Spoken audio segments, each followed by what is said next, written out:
I think you have to be fully at peace and committed to the fact that you might die alone. Like, you know what I'm saying? And if that shit makes you uncomfortable and you not at peace with that, like, you gonna struggle, like, in every situation you come up in. Message! Good day, good people. This is the Holla the Truth podcast, brought to you by yours truly, Holla the Truth. Giving you the truth for the future, the present, and the past. But I gotta ask, can you handle it?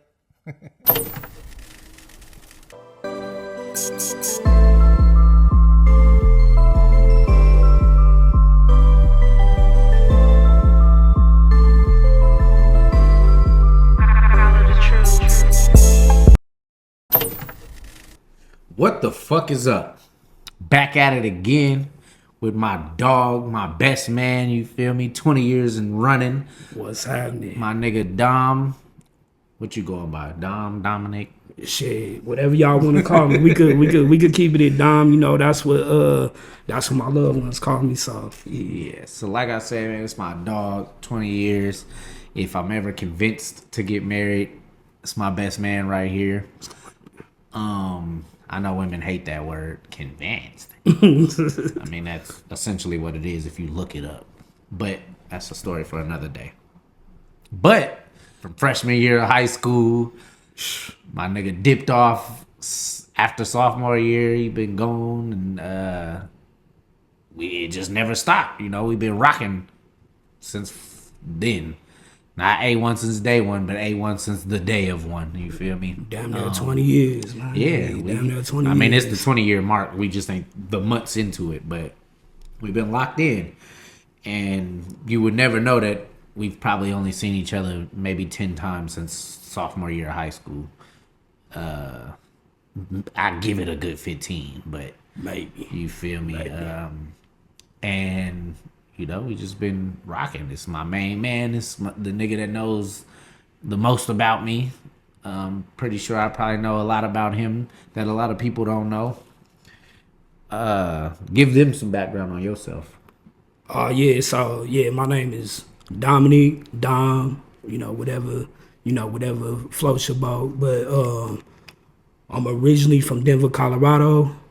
I moved to Louisiana when I was 16, so, I claim Louisiana too.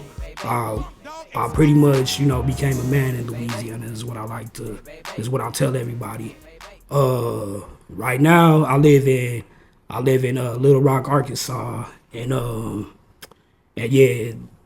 so I'm really a Southern nigga at heart at this point in time. Mm-hmm. Yeah, but I'm a Cali nigga at heart. Shit. I've been out here for 16 years now. Goddamn, we been gone that long? Sheesh. Yeah, shit don't seem like that long, but yeah, I guess in 08, my nigga. Yeah, I guess niggas is getting old now. Yeah, but yeah, that's a little bit about me. I'm a father now. And I just I'm a simple nigga, man. I like to chill at the house. People say I'm boring, but hey, that's me though. Yeah, that's me though. I don't gotta be doing no extra shit for real. I'm a boring ass nigga myself. I don't be outside, man. I'd rather be in the house. I get in trouble if I go outside. Hell it ain't yeah. nothing but trouble. Hell yeah. And money spending. I'd be tired of spending money. Hell Shit, yeah. even just walking outside over by my house, nigga, I'm spending $100 just being outside. Outside is expensive, my nigga. Yeah, on everything, bro. So, how's fatherhood for you? Man, hey, fatherhood is not, what I thought it would be. I'm not gonna lie. Hey, that should be a little frustrating at times. Like, not like, not like hard, but I got a daughter, so if we just kicking it for a few days, she be daddy. Right. And you be like, damn, bro, like I just want to sleep in or yeah, but you got when for everybody that's a parent out there, once you become a parent, that shit just not about you anymore. So you gotta facts. You got a little one to look after and raise and show how the world works and and all that shit. So Shout out to Titus, my little nigga. oh Very yeah, self-sufficient right now. godson, yeah, Cause man, that godson, nigga right there, man. godson. He let a nigga sleep in. He go make his own shit. If he can't, then he gotta bother you. Hey, pops. He making his own shit. Yeah. Nigga be right in there. What if you he? know Hey, how what to if use he? the air fryer? You know how to use the microwave. Hey, cause I think He I'm ain't behind. cooking yet. But, well, he ate. Yeah. Mine is only 5, so she be like, "Daddy, the sun is up. Can we have some pancakes and sausage?" Yeah, Like, he ain't damn, asking for bro, none of we that. gotta get up in here and whip up some pancakes real quick. Yeah, bro. Yeah. No, we ain't there yet. I mean, no more. Back about 5. Yeah, he was turned up for that. Yeah. But Hell we yeah. cool now. How you feel about fatherhood? I love it. Like you said, it's not necessarily what I expected. I actually don't know what I expected, to be honest. I'm doing the best I can with what I got. Yeah. I didn't really have nobody to. I mean, you don't. People can tell you what it is to be a parent and how to be a parent all they want to, but It ain't no playbook everybody's for that shit. unique. Yeah, ain't no playbook for It that ain't no shit. playbook for that shit, bro. Everybody's unique. The kids are unique. The parenting styles are unique. Our childhood traumas are unique. Yeah. The traumas we gonna give them are unique. Hell yeah. So I, like I said, just doing the best I can with what I got. Trying to live out the memories that I never got to see with my pops. Yeah. I already done told my little heart melting stories about baseball games and hockey games and shit. But just the fact that he know that I'm here, he can come to me, he can feel the love, he can see it. I'm 4 years past what I got as a actual father, so that's gotta, it's all memorable now, and it's all pictures and videos and all the shit. So he'll always have a reference. If there's any question about how I felt or the type of father I was to him as he grows older, bearing an untimely demise. But, it's representation of how I felt about my son. Like, that's my dog right there. That's my little broke best friend, man. Actually, he really ain't even the broke best friend, you want to be honest. My nigga kind of got some chicken. Like, I ain't even gonna hold you. He kind of chickened up. That nigga gonna be papered up when he graduated. He don't even know it. Yeah. Hell yeah. Hey, bro, that's a whole nother conversation though. Like, it's really, we don't have enough, I don't think we have enough conversations about, teaching our kids about money and how money works and everything. Facts. I just got through, so I just quit a job. I was managing a bank, and that shit really changed my perspective on, how money works and shit. Like, the job or quitting? No, the job changed my perspective on how money works. Like it be people, bro. It be people in the hood, braided up, nigga. Like, you would never even know it, bro. Like, I'm talking about, nigga. They probably got $500,000 in their account, and they living in the same hood that everybody else living in, but they just I'm broke, baby. I ain't got no money. Bullshit. I see you shining, nigga. I can smell a motherfucker with money. Even Ray Charles can see you got money. but they just smart with their money. Like, they don't spend money on dumb shit. They don't they don't eat out. Like, they make sure they cook their food. They don't go buy. Like, they just don't waste money on dumb shit. Like, they always saving money. And like, it's hard to get to that point because I think, especially with us, like, we raised to have, poor spending habits. Like, facts. Yeah, we like, want name brands and yeah, designers, and we like, want all the bush. We want all the glitter to show people that we got gold. Right. Like, even like, and like, I'm not above that, bro. Like, even before, like, I'm out here on a business trip right now. Like, before I came out here, like, I went to the mall and spent like $300 on bullshit. You know what I'm saying? Like, it ain't even really no that everything on this wall. Yeah, everything. And I'm taking everything on this one, too. Maybe a couple size 10s. It's about 10 and a half. 10 and a half. And, Me. oh, yeah. Now let's get us some shoes. Bitch. Like, you know, that $300 could have went into, you know, it could have went into a savings account. Like, it could have went into some stocks. So, like, but what, like, it's not really about how much money you making. It's about what you do with the money you got. Right. Yeah, like, for real. Fact. Yeah, it's about, and that's what we gotta teach. You know, we gotta figure out how to teach that shit to these young niggas. And we figuring this shit out ourselves too right now. Yeah, real shit. So it sometimes it be about like what's we just do what feels comfortable to us. Like, you know, like you might be chilling here, you might be like, bro, I'm hungry, I don't feel like going nowhere. I'm finna door some shit here. Hold you. I was just about to. Nigga, that's like, bro, that's like a $40 or $50 meal right there. Oh God, what I just spent $50 on just dumb. And then my nigga text me right after I put the order in, couldn't decline it with my money getting took. He like, oh bro, you want to come to the house? I'm cooking some salmon. And God, you saved me $50 right there. Yeah. And then like, bro, like we gotta realize, like, you know, when we make a decision to do that shit, like, your son's sitting right there watching you do that shit. He's sitting there watching you DoorDash some food to the crib. So like that nigga, you know, well, yeah, I don't mean to call your son. Like the little homie, he like sitting there learning bad habits. You know what I'm saying? Because yeah, like, and I'm not above that. Like, I do bad habit shit in front of my daughter all the time. You know what I'm saying? So that's big facts. I like how you circled that back around to the kids. Talking about us, but as you see, circle that back around to the kids because they seeing exactly what we doing, and you know now they like, oh, all right, and ain't no telling where this shit gonna go by the time they grown. Right. Like our parents couldn't dash no shit, couldn't insert no shit. Yeah. Like, so it's a whole different mind frame now. Like, bro, like it's gonna be crazy when these kids get older to see like the type of habits they develop from watching what we doing right now, because it's a unprecedented time, nigga. Like, we ain't never had, you know, this much technology at our fingertips, and like it's just we had the best of both worlds because we was right through. We was growing up right through the transition. Right. We was still playing outside. I think we probably one of the last generations to actually be play outside, nigga, sweating like a motherfucker, drinking from out the water hose on mamas, nigga. Yeah.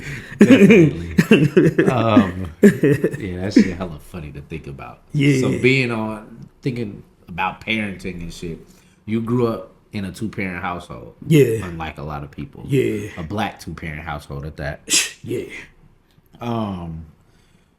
Do you see a difference, I guess, in people in general of like can you notice from people that grew up in a 2-parent household to people that kind of just, you know, was raised on survival with a 1-parent household?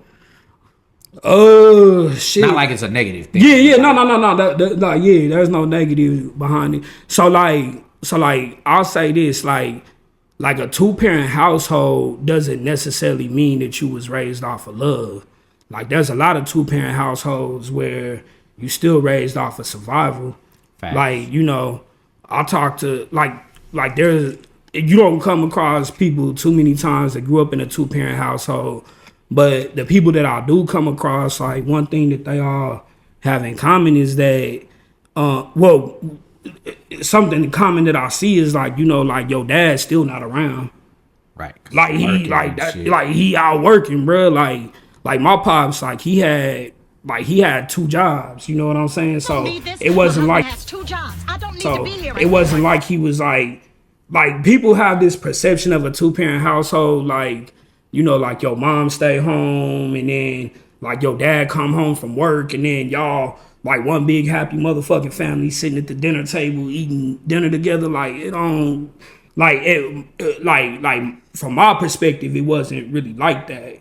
Right. You know what I'm saying? Like my parent, like, shit, me and my little brother, like, we got off the bus, came home, had a key to the house. You know, like, we put our own food in. Like, we couldn't cook yet because we was young. You know what I'm saying? I'm talking about, like, maybe Hot like Pockets and pizza like I was 10, he was 6. Like, we doing Hot Pockets, pizza rolls. Like, we'll even do some shit like, nigga, like we have some tortillas and we'll grade some cheese up on the tortillas and throw some little pepperonis in them and put them in the microwave. Nigga, we was like, nigga, we making pizza, bro. Like, you feel me? Hey. Yeah, so like, Survival tactic. And then, you know, like, my mom and dad, they would get home about 7, 8 o'clock. You feel me? So it's, you know, like, now one thing, like, one benefit that does come from it is, like, I never had to worry about, like, where my next meal was gonna come from. Like, that's the survival part you talking about. Right. Because we had 2 incomes coming in. But, like, so financially, like, we was straight. You know what I'm saying? But, like, all the other shit. 3 incomes. He had 2 jobs. Yeah. 3 incomes. So, but, like, you know, like, the shit that people think, like one of the biggest things, like, I hear from, you know, from talking and interacting with people is, like, people think that we gonna talk about marriage for a second. So people feel like marriage is gonna solve, like, every issue that they have, right? And marriage, like having, like, a 2-parent household, like, it does solve some issues. Like I said, like, you don't, like, you know, like, the financial burden is less for sure. But and then there's one other thing too. So, you know, disclaimer, like, my baby mama, she's from another country. And when the baby was born, her mom was talking to me on the phone, and she said that children that come from a 2-parent household have more confidence. Yeah, like, that shit was kind of, you know, that shit was eye-opening, because I had never heard nobody really, you know, put it like that. And you know, like, it gives you, it, like, you do get to see, like, you know, role models from both sides and stuff. But, you know, having 2 people in the house doesn't eliminate every problem you got.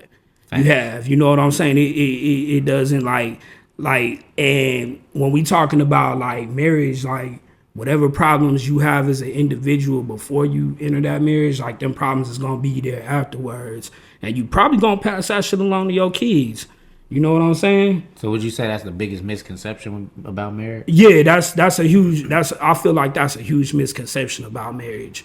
Like, marriage doesn't solve any problems. You know what I'm saying? Me being, like, my mom she's been married twice. Yeah. I still didn't have that visual representation of, like, marriage, like, what it looks like on TV and shit. Yeah. Like, I didn't see that. Yeah. No discredit to anything or anybody. Right. But that's not, like, how I seen marriage. And it didn't make marriage appealing to me. And I also I dig deep with shit. Like, I grab the shovel and I'm trying to figure it out. Like, it didn't really look like something that I wanted to do. Right. Because it didn't look like what I've been, you know, presented with on TV and shit. I forgot where I was going with it, but I get scrutinized for my ideas about marriage. I feel like at this point now it's more of a business decision, because like, yeah, it's love and all of that, but that shit it's not consistent. And I always ask people, what's one consistent thing in every marriage? And there is no consistency. Like, you can say it's love and all this, but what do you have with arranged marriages? What do you have with, you know, like, it's benefits? You know, people get benefits from that. People, you know, not too hard. Me personally, I don't feel like 2 broke motherfuckers need to be married. Like, yeah, y'all can be in love. That, I get it. It's this bond between you and God and all of that y'all want to throw out there. That's fine. But me, like, 2 motherfuckers that want to work at Wendy's for the rest of their life, I don't really see no point in that, because y'all not, okay, maybe kids, maybe health reasons, but at the end of the day, that shit falls on, a false sense of security. To me, like I said, this is opinion based. Like y'all buying a house. Now we going a little bit past the broke people, but like y'all buying a house, y'all buying properties, y'all running a business. That shit makes sense. Like that makes sense to be married. All right, because we need to know where this shit is going afterwards. Like the whole love thing just to be married is kind of ridiculous to me, because you can be in love with somebody for the rest of your life and be happy without being married. You do not need marriage for that. I am not opposed to marriage, by the way. Let's just go there. But like I said, it has to make sense to me. I'm not just about to do it for the norm. I'm not the normal person. Anybody that knows me can tell you that I just don't fit in with the norm. I've never fit in. I've always been an outcast. Call me Andre 3000. Nigga. I've been an outcast my whole life. I've always been different. Niggas like Pokemon, I like Yu-Gi-Oh! Niggas was watching wrestling, I was watching hockey. Not really, but just in general, I've always been the outcast. So my ideas don't get to the average person because they like, oh, you just hate love, or you hate women, or you hate this, that, and the third. And it's like, nah, like the shit has to make sense to me. Anybody that deals with me, like especially females, the shit gotta make sense to me. I have gotten way better with breaking down why I need it to make sense, or how I'm trying to get the information for it to make sense. But like, I be trying to make sense of shit, and that's kind of a gift and a curse with me, because I can get to making you feel insecure if it don't make sense, which I've been working on. Shout out to my son's mother. Shout out to K Bear. Y'all helped me get an understanding of that. But back to what I was saying, like just in general, I feel like marriage needs to make sense. Like outside of love. All right, we love. It makes sense to marry the person you love and the person you're in love with, but that shit is real circumstantial too. Like, people fall out of love all the time. But what y'all not gonna fall out of is this property we bought together. It's like, y'all, that's not gonna change. Like that property's there. That shit legally binding, my nigga. So, yeah, like love, there's no guarantees in love. With money either, but it come with more assurance than being in love with somebody. So that's just my idea on the whole idea. I said I would bring that back up later in one of the earlier podcasts. Don't come for me. Nah, I feel you on that. Like I don't think like, so I'm not anti-marriage at all, but I feel like what you said, like it has to, like it can't just be something you're doing just to do, or it can't be something that you're doing and you can't articulate why you're doing it. You know what I'm saying? Like that's a dangerous path to go down. And one thing I'm gonna say about my nigga, bro, you a free thinker. Like anybody that knows my nigga knows, like he's a free thinker. Like you were saying earlier, like you gonna think critically for yourself and not just go with whatever the norm is, whatever the flow is. You know what I'm saying? Yeah. So, I got a question for you though, bro. Like, how you feel? Like, so I've been questioning lately. Well, I've been really critically thinking about like being in love. Like, what do you think about being in love? And like what that means, because like I feel like people say they're in love, but they're really just infatuated. You know what I'm saying? And you could fall in and out of infatuation with somebody. Yeah. Like it comes and goes. In the definition, it literally says like brief. Yeah. So that brief could be a couple of years. Yeah. So if you making a lifetime commitment to somebody, is it really like you have to make a decision to love that person through like not being infatuated with them? Or because I feel like people just kind of go, I feel like another misconception about marriage is like people go off of how they feel at that time. Fact. And it's not really, like I could tell you like from, not to just put all my people business out there in the street like that, but it ain't always been fucking roses and like it gets, there's a side to it that people don't see, like motherfuckers not sleeping in the same bed for a year. Like Bryce, sometimes we can get comfortable with people, and that's what causes the problems. It's how it is. But I didn't even know she was unhappy. Well, she probably wasn't. Most times you happy until somebody comes along and show you something different. Like, but they still committed to, this shit that they building. that they put forth. You know what I'm saying? And I feel like because they knew it was bigger than what they were going through. Yeah, They seen the bigger picture. Yeah, big facts. And they shout out to moms and pops. They happy right now. They be doing little projects around the house. Like I remember you telling me that you was kind of.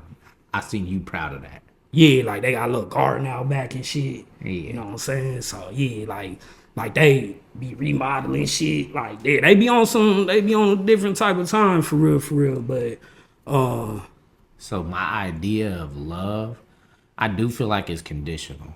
Yeah. I don't feel like I don't necessarily see an thing of unconditional love. Like even with your kids, like I guess you're gonna always love hot. them for That's hot, too. being your child, but I still feel like that shit can be conditional. And I mean it's pretty evident. you talking about like if they on crack and they stealing from you? Yeah, it's like you conditional love them at that point. You love them and shit, but it's not the same love. Yeah, like, you yeah. kind of like that's all this shit? Where's the money? Why you tripping like this? Why don't you just give... I'll pray for you, my son. Father, I stretch my hands to thee. like that's like at a distance. Like yeah, I love you, but you don't. Man, you still love them. You just not But proudly. You just don't proudly love them. At Yeah, that point. like- you know what I'm saying. Like So that's why I say it's conditional. Like you don't always love the same way. Yeah, You don't always yeah. love your kids the same way. Like if you have multiple children, you don't necessarily love them the same. Who the favorite? Nah, I'm playing. Yeah, like people have their favorite child and shit. Pretty funny. Who's your favorite son on and off the field? That might be a tough question. Think about this. No, think about this month. Think about this. But I do feel like it's an infatuation thing, because people, especially where we are now, like motherfuckers quick to say it, which is okay. You love who you love and you feel how you feel about people. They're dear to you in them times. Yeah. Like, Oh, that's a good one. I'm not gonna sit here and say that every woman I told that I love them, that feeling is still there. Like I don't really have that feeling for exes and all of that. The love is gone for whatever reasons, because it was conditional, and because we grew. Like you can grow out of that shit as well. Yeah. There are people that love people forever, but it's been a process of re-loving and relearning each other. Ooh. Like people fall out of love, but you got to find ways to fall back in it if that's what you want. We in the microwave generation, as they would call it, where we want that shit instant, and if it ain't instant, or if it don't come out how it was supposed to come out, we're gonna throw that shit away. Yeah. We in a day and age where it's easy to split and break up households and break up marriages and this, that, and the third. And it's like, I'm a believer, y'all. When you get married, that shit says, for better or for worse, when times are at their best or when times are at their worst. It's not like when you make me feel how you made me feel and motherfucking 5 years ago or 10 years ago. Yeah. That shit says we together forever. So it's like, there's a part of me. We gotta stop throwing people away. I mean, there's people that should throw people away a lot sooner than they do, and they don't. All this shit, we operating off of what we know in the moments, in the times, as we grow and grow. Like we get wiser, we learn more. If you taking care of yourself, you reading and exercising and getting spiritual, you understanding more about life than what you knew when you was fucking 20, 27, 22, 16. Like you know a lot more. So you gonna think a lot different. Your processes and your journey's gonna be a lot different than from where you thought it would be when you started falling in love and shit. And I know now from life experience that, like, man, that shit didn't always feel like it felt when y'all first met. That's not how it always felt. People get married thinking that, like, I'm meeting you and this shit feel like this and we on a high and I'm gonna marry you because, man, this shit been feeling like this for a year straight. I already know I got my person. It's gonna feel like this forever. Shit, that first year after you get married or 2 years after you get married and that shit don't feel the same, like, then it's like, damn, we ain't supposed, I guess we not. You know, it's the love word is kind of getting thrown out there now just because you willing to do certain shit for motherfuckers. You feel like, all right, I gotta love this person. Like, nah, like my love for this nigga is different. We ain't even been through no tribulations or no trials. Like, we just been rocking. It's been my nigga since it's been my nigga. We ain't never had no falling out. We ain't never had no argument. Like, that's a different type of love than my woman who I'ma argue with because bills, money. You got real stresses and expectations. Yeah, you feel me? Yeah, and that's yeah. another thing, like the expectations on love. Yeah. One, we have a lot of unspoken expectations. Like, people just expect, oh, you said you love me, so this is this, this, and this. Like, nah, cause everybody different. How I'm supposed to know what you want just because I said I loved you? Now you have different expectations that I should just know, which is not a thing. Like, I got a partner, he was dating a woman for years, and he said, I never told her I loved her. I said, why? He was like, my mom gave me a concept of that. Like, would you do this, this, and this for this person? And his answer was, like, the first time he tried to tell a girl he loved her, she like, would you do this, this, and this? He like, hell nah. Like, so how the fuck you gonna tell him you love him? And it made sense to me. Like, oh yeah, you be rocking. Like, he's one of them niggas that's stern and he gonna stick to what he believe in. Like, he was in full commitment, halfway married to this woman, and still had never said it. But maybe he was 1 foot in, 1 foot out. Who knows? But yeah, like, I respected the fuck out of him for that. He's till this day, he said he ain't never really told no woman that after that first little conversation with his mom. So love to everybody is different. You can't look up in Webster's dictionary what love is. You know what you feel. Like, my love for my son is different. But love, being in love, falling in love, or loving somebody, like, all that shit different. And even showing love is different. When I really got into fatherhood and started understanding myself and being a father and that I was a father, I understood what women were looking for from me as far as love.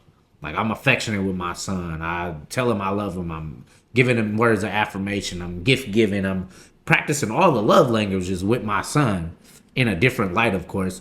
But the concept started making more sense to me. Like, oh, this is what women are looking for. For me specifically, the women I was dealing with. Yo. Like, even his mom is like, nigga, I've never gotten, like, where's my affection and my affirmations and my, like, I wasn't getting that from you. Yeah. But I'm at least glad you're giving it to him. So he's not going without. Like, fuck the past. I went without, but I'm glad he's not going without. Yeah. So the more I started doing that, the more I started understanding, like, you know, in a sense, women specifically want to be nurtured like a child. Like, not saying a child, don't twist my words. They want to be nurtured as we nurture children. That's why they're such nurturers, because they understand the concept of it. It took me to become a dad to even grasp the concept and ideas of what it looks like to love and how people feel love. So understanding love languages and shit now, I get more of the concept. But, you know, had I got information on this love language shit in my early 20s, mid 20s, I'd have been manipulating way more than I ever was. The way of the superior man. Y'all lucky I read that as I got older. I got on some manipulative shit with it, but which everybody does. We all manipulate in some sort of fashion. But I'm like, you know, class A manipulator when it comes to some of this shit. I'm not afraid to admit that. But I'm in a different place now. I'm older. I'm developing. I'm learning a lot more shit, reading a lot more, learning a lot more about myself. Therapy, as I always speak on, has been a big help with all of this shit. Trying to just gather everything that I know and put it in a perspective of my life and how I want to operate. So my question to you, what do you feel like the responsibilities of a man is in a relationship? Women too, but for now, for men, for a man, what's his responsibilities in a relationship, marriage? I think it's different for every situation, because not every situation is the same. For me personally, I feel like my responsibility is to provide security, and that be emotional, financial, physical. We like to limit providing to financial. Yeah, no, it's more it's more than that. Even spiritual, bro. Like I feel like as a man, I'm really supposed to be, I'm really supposed to be a leader. And that puts you in a situation where you have to make sure that you taking care of you, because you can't lead or be the head of nothing if you're not taking care of you. So, taking care of you financially, emotionally, spiritually, right, your health. I can't tell the person I'm with to, oh, you need to eat right when I'm eating bad. Facts. You know what I'm saying? I can't tell the person that I'm with, you need to sit your ass down and meditate for a few times a day. If I'm not doing that, you need to get you some hobbies so that you could,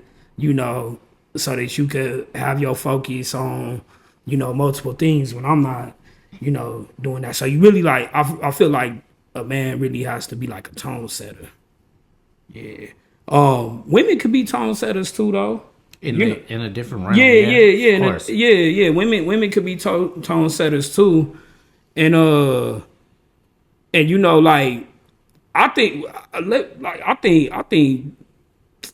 honestly, bro, I think that we all equal, for whatever, for different reasons.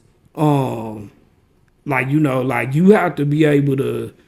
Your responsibility as a person in a relationship is to make the commitment to love your person through whatever. If you're gonna be in a relationship with them, you're making a commitment to love that person through, whatever's going on. They gonna disappoint you sometime. That's human nature. Fact. You feel me?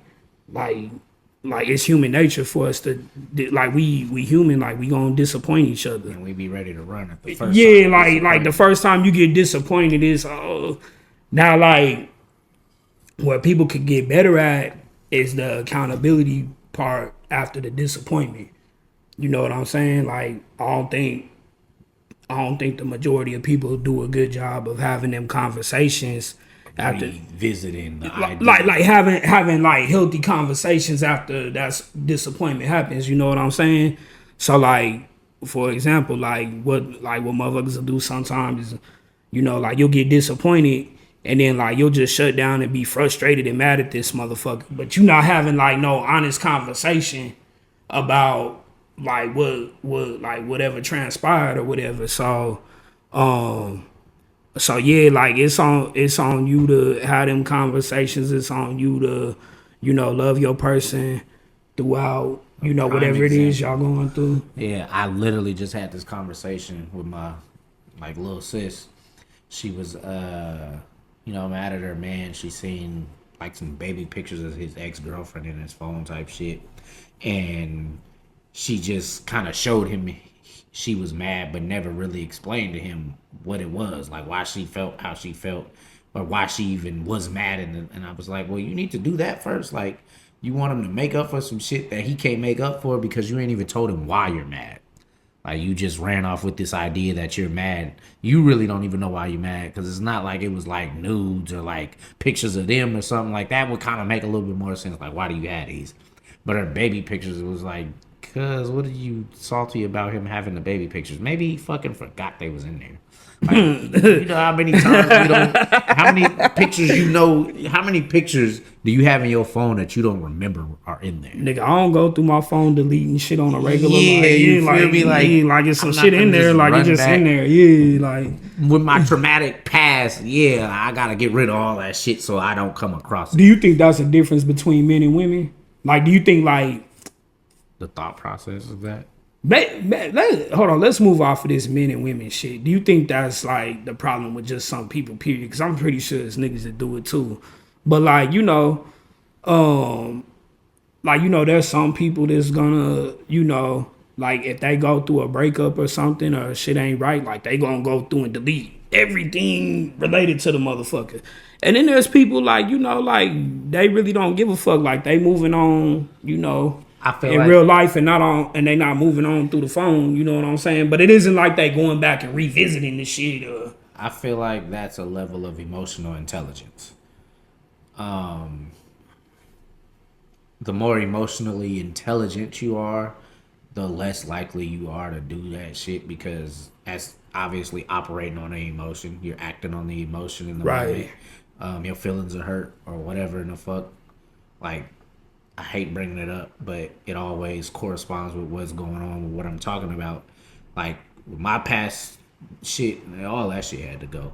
Like, I didn't want no memories of that shit. Like, you can't delete it out your mind, obviously, but the less reminders I had of it, the less I could trigger it.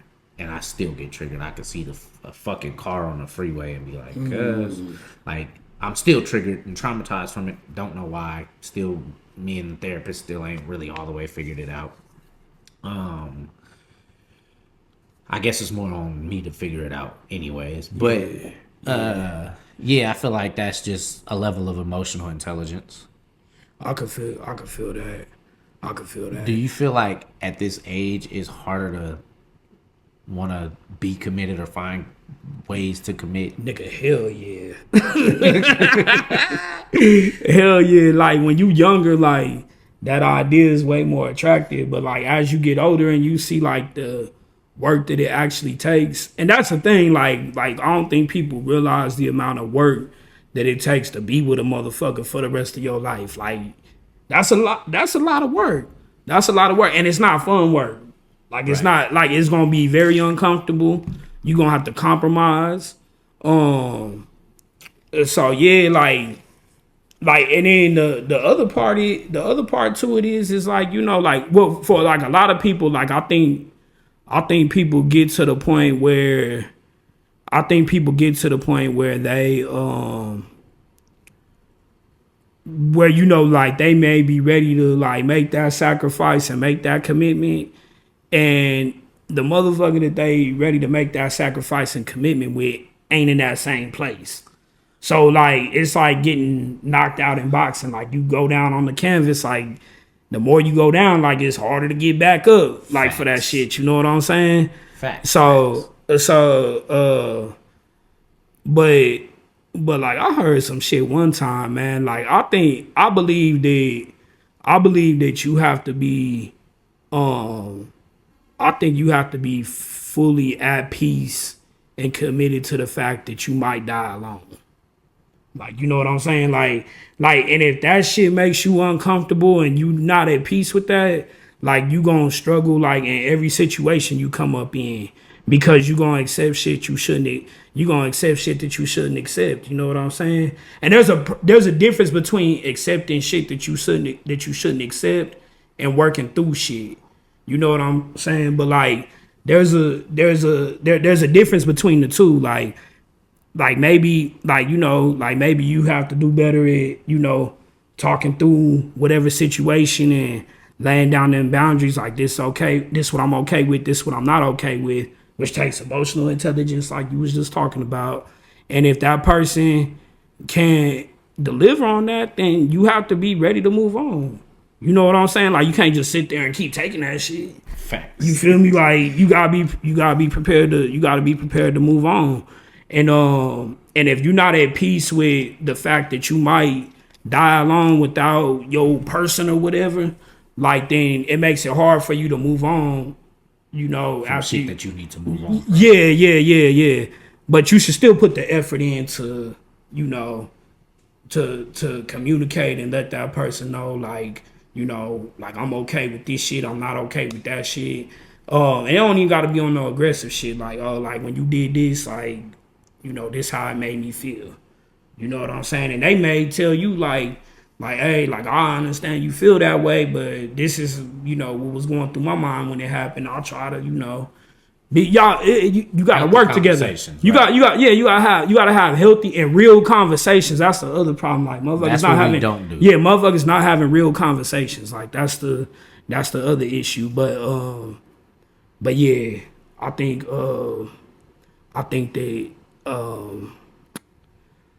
that it does need to, you know, tie back into that. Facts. Yeah. Do you have any traumatizing experiences in relationships that have, like, deterred your maybe even thought process about relationships? Hell yeah, bro. I'm still mad at the first woman that rejected me, bro. Like that shit'll stick with a nigga, boy. Yeah. That shit traumatizing to get rejected. Like, nigga, like, you done like, you know, built up all this courage and pride to go, you know, to go holla at whoever, and then, like, they just like, nigga, like, like, yeah, this shit. But wait the fuck? I know damn well y'all ain't do probably been on me just like that. Oh yeah, this shit traumatizing, bro. Like, but nah, on a serious tip,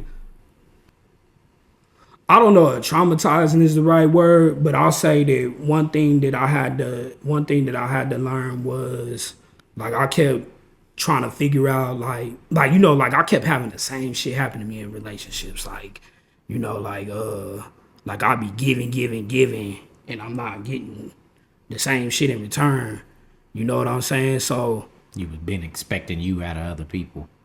yeah, not only that, but, like, you know, like, nigga, like, why, like I had to come to the realization that bro, like,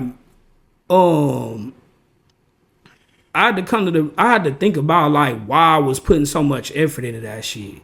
Like, you know what I'm saying? Like, and what I came down to is the shit I talked about earlier. Like, nigga, like, I ain't wanna be alone. That shit.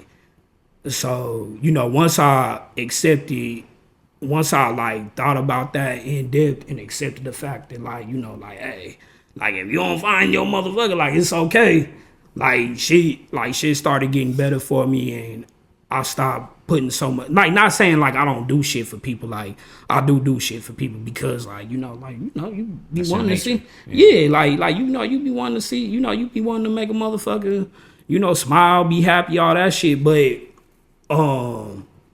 yeah, like, I don't do it expecting anything back anymore.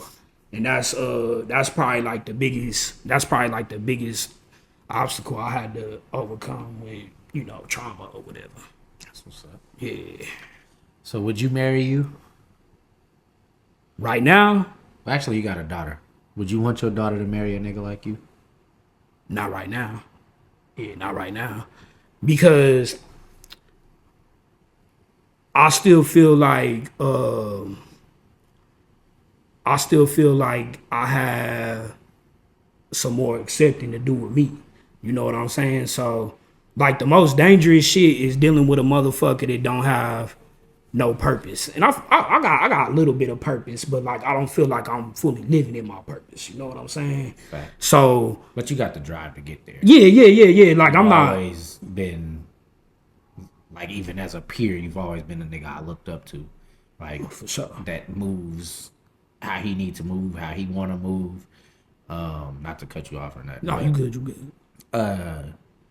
Yeah, like, I've always admired that about you, bro. You go and get that shit.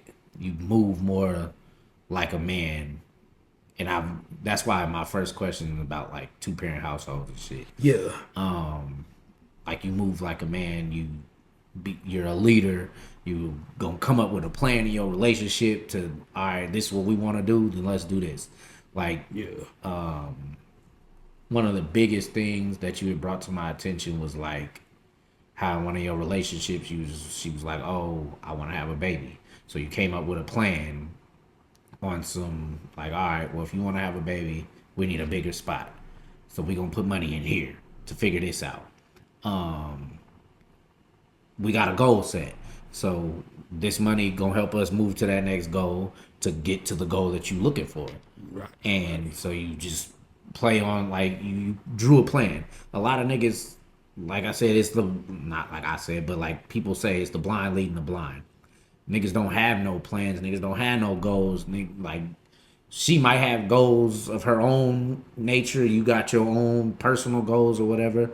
But to come up with a plan and execute that shit is a whole different concept. Yeah, big. That's fast. So yeah, like I said, I admire that shit about you, bro. You doing what you need to do to get where you trying to get. Right.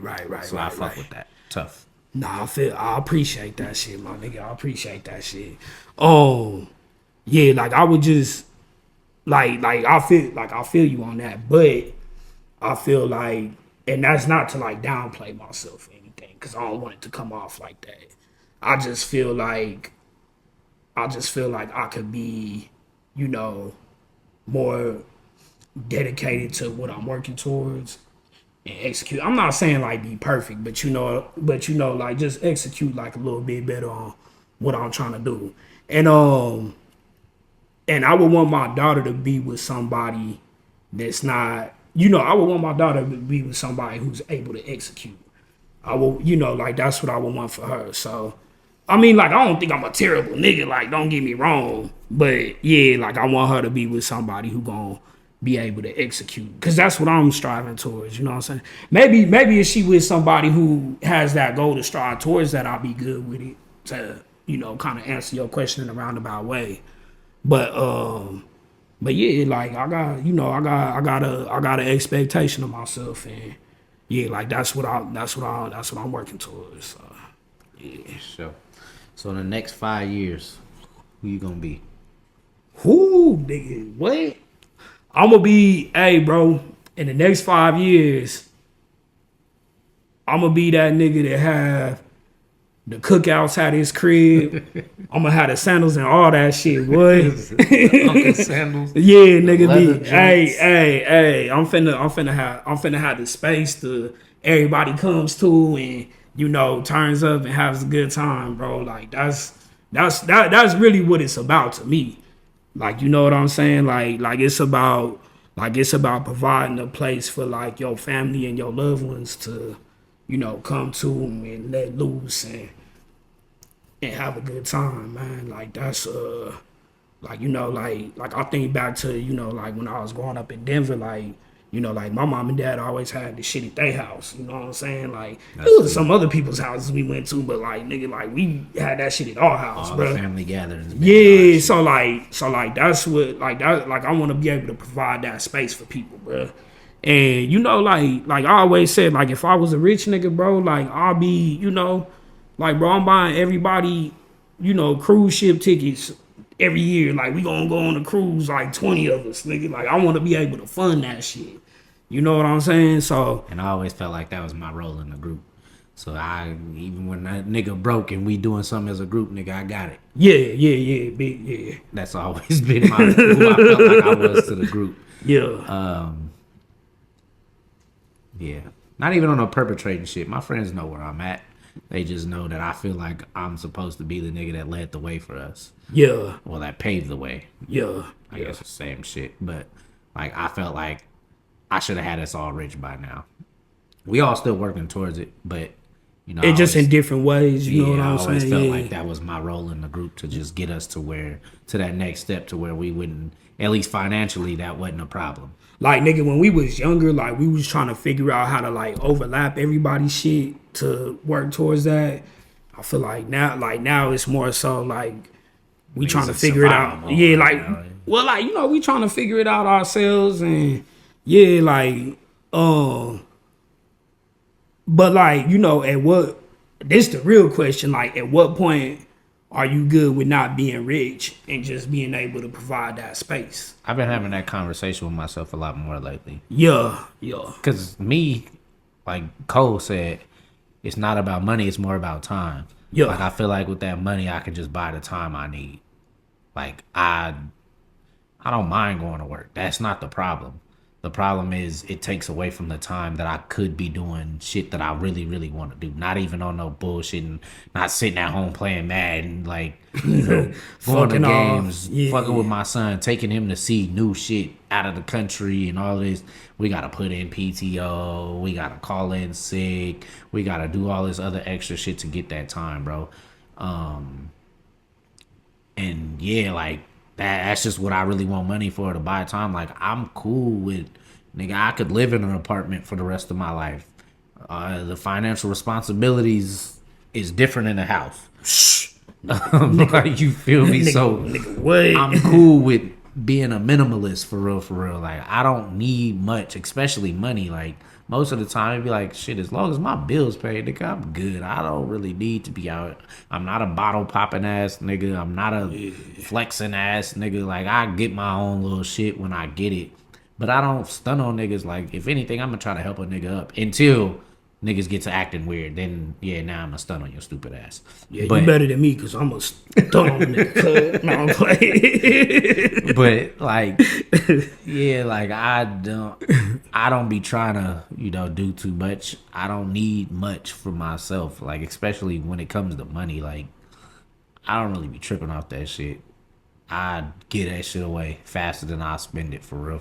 Nigga, what on everything, bro? You gonna get that shit away? Yeah, like, here. Oh, you need this. Oh, you need that. If I got it, you need 200, nigga. Here go 400. Yeah, like, if I got it, it's up. When I don't got it, like, I still try to find a way to get it. Yeah. Even, you know, it don't even be my situation. I be trying to play the superhero. I be trying to play God and shit. Like, me and the therapist talked about this. Like, nigga, you not God. You can't save everybody. You really can't save nobody but yourself, for real. Yeah.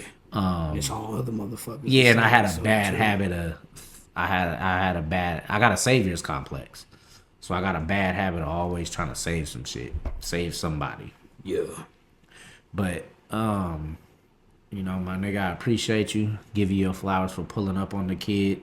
Yeah. You know, you cut time out of your busy week to come slide in with me and get this conversation rolling. I think we got some real good shit out there, some good information for people, even ourselves as we look back at this, even our kids as they, you know, grow up and become fond of this shit. You know, they're gonna be looking for memories when we get up out of here. And I'm glad we can build memories like this and they can see, like, oh, no, that was really my dad's nigga. Like, yeah, what? Yeah. Nah, we need to find him. I ain't here no more if you ain't here no more, you know? Yeah. We got each other's kids at the end of the day. We got each other while we still here. Right. We still got our other friends. Shout out Kyra, Janae, Tyrone. What's it's up, many y'all? more, but, you know, that's that circle right there. That's the main clip. But, yeah, like I said, I want to give you your flowers. I appreciate you for pulling up, being vulnerable with the kid. You know, anything you want to end with? Nah, my nigga, I just, you know, I appreciate this shit. It's always love. Yeah. It's rare that we able to link up, so, you know, this one of them times. And yeah, I appreciate you too, my nigga. So, yeah, like y'all know, man, this is the Holla the Truth podcast, bringing you the truth for the future, the present, and the past. But I gotta ask, can you handle it?